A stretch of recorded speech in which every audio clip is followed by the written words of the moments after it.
So today I'm in the mood for something dark and gothic. I'm not in a bad mood or anything, but sometimes you just get the urge to create something which is a bit leans towards the dark side. Now, I've gone through my image collection on my computer and I found some perfect gothic style images that I want to use, and I've printed them out on my black laser printer, just my mono laser printer.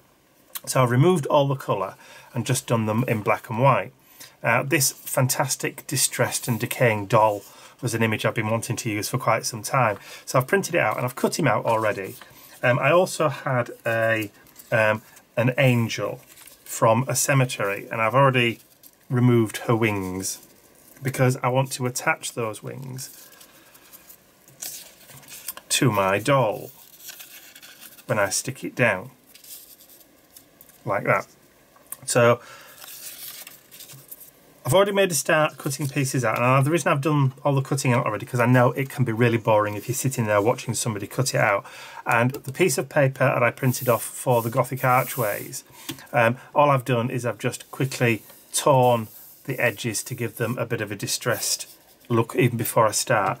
So what I want to try and do now is I want to do this on a black page. So I'm going to dig out my black gesso and I'm going to just paint a band all the way around the page so that it's black, and then when I stick this down over the top it'll have a really nice black border, and then I can bring some of that paint in, probably with my finger, just to distress up those edges too. So that's what I'm going to do next. So this is my Dino Wakley black gesso, and as I said previously, I'm just going to go around the outside, maybe bring the black gesso in about an inch, inch and a half, all the way around all four sides to create that black border for my page.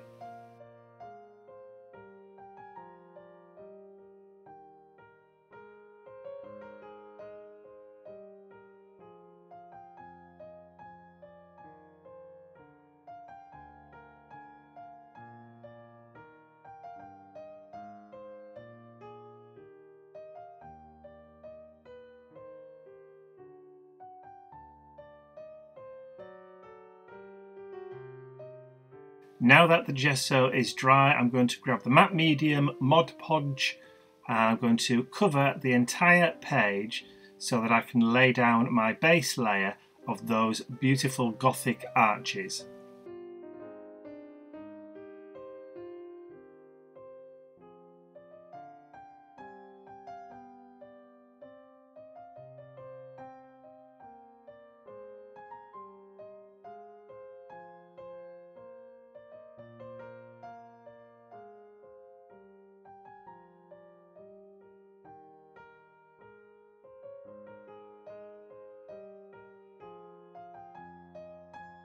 And once I'm happy with the placement and I've smoothed out any wrinkles or bubbles, I'm going to go over the entire page to give it a complete seal.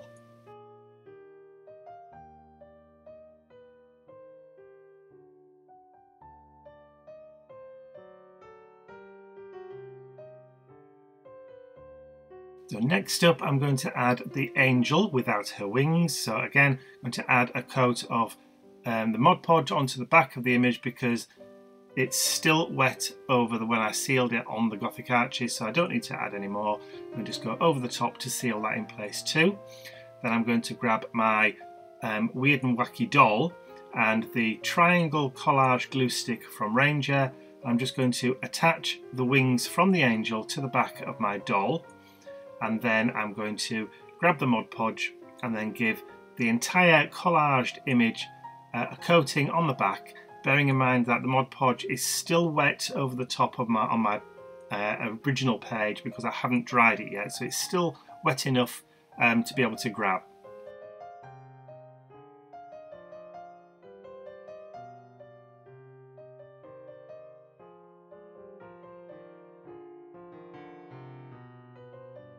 So just positioning my wacky doll down, making sure I've got the right position, make sure it's straight, and then I can just spend a little bit of time just to get rid of any kind of wrinkles or bubbles that might appear. And then make sure the entire image has a complete coat so it's all sealed completely.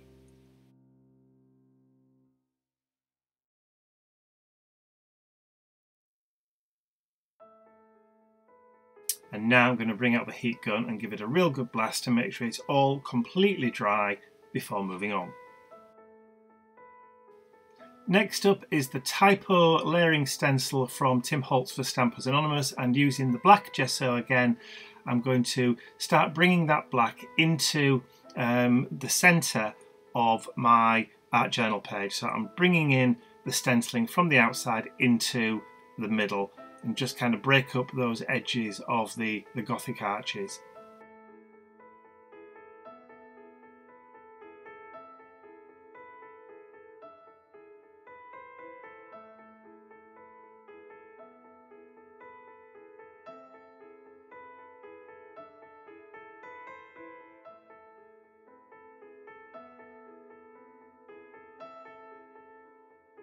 For my next layer, I'm using a damask stencil from Memory Box, and I'm going to do exactly the same thing with this one that I did with the typo stencil. So again, just bringing in that black pattern from the edges into the centre of the pattern. Just helps to break up that border.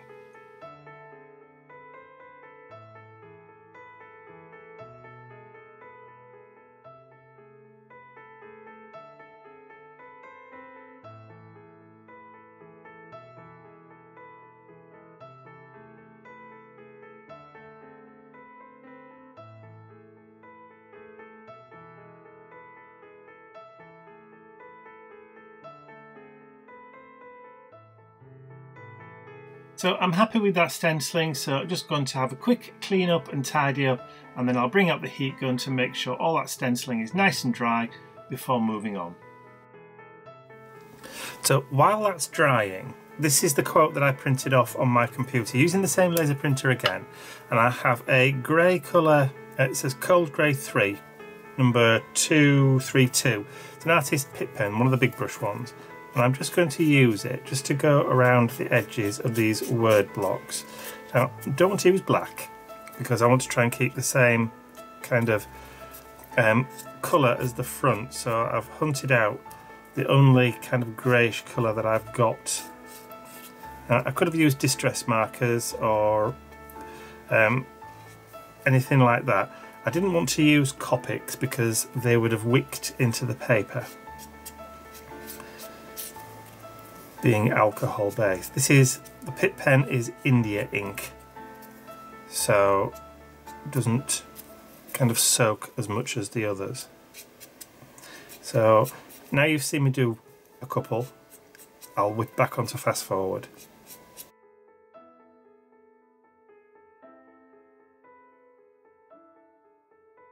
I'm going to grab that triangle collage glue stick once again, and I'm going to go over each one of the word blocks using the glue stick to stick them down in place.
So now that all my word blocks are in place, I'm going to grab that Mod Podge and then just to grab a small brush and then go over the top of everything to make sure it's all sealed and nicely, completely covered. I don't want any gaps at all.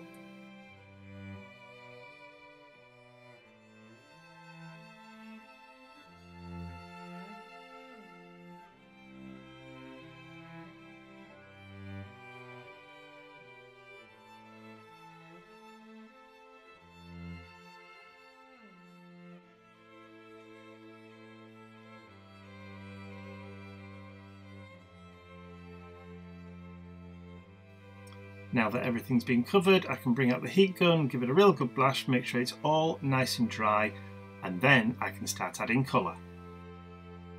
My first colour is the light green Artist Pip Pen, and I'm going to just go over the top and blend it in with my finger. So I'm just going to tint the pictures with the colour using these Artist Pip Pens. They're India ink, which means that they're permanent when dry, but while they're still wet you've got plenty of time to be able to blend them and manoeuvre the colour with your finger to get a nice even coverage.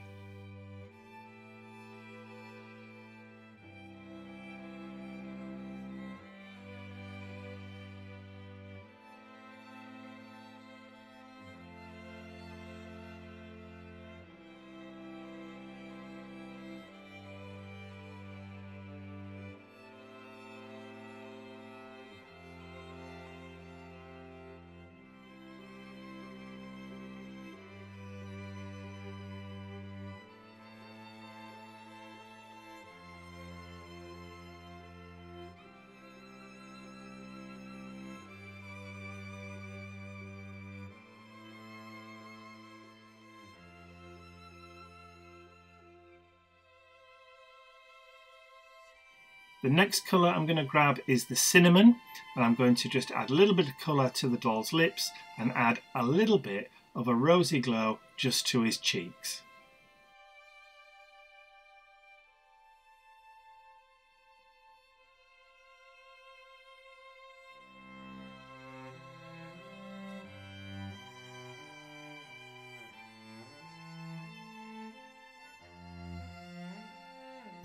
I'm now going to grab the light yellow Pip Pen and just add some colour to the wings from the angel. Well, it's now the doll's wings.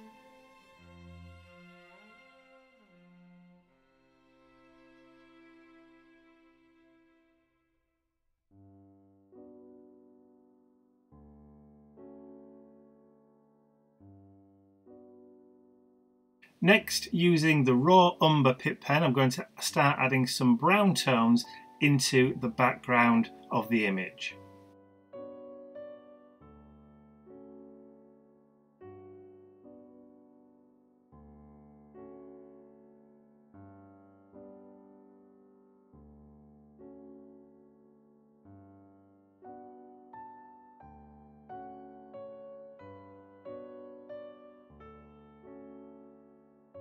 To colour the angel, I wanted to use a different colour from the background. So this is the terracotta Artist Pip Pen, which is a little bit more like a clay colour. So I thought that might be a little bit more in keeping for the background, but still keeping it in those neutral kind of earth tones.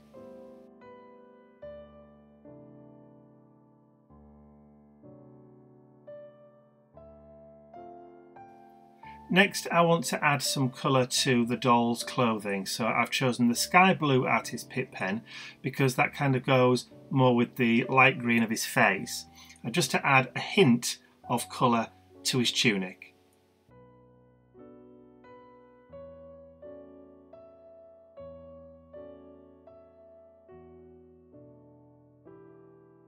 So I'm happy with that tinting of the black and white pictures. So really, I think this page is complete. So all I need to do now is just to sign and date it. And to do that, I'm just using the Signo White Opaque Rollerball pen from the Mitsubishi Pencil Co.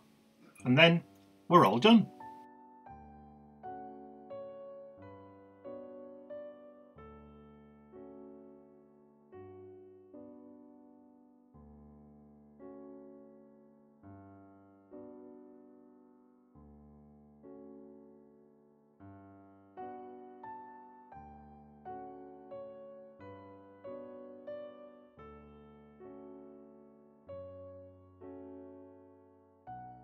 I hope you've enjoyed watching this Gothic art journal page spring into life.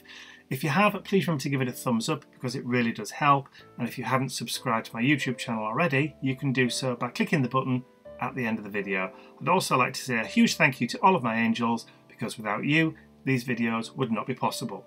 Thank you. That's all from me for now. I'll see you all again real soon. Bye for now.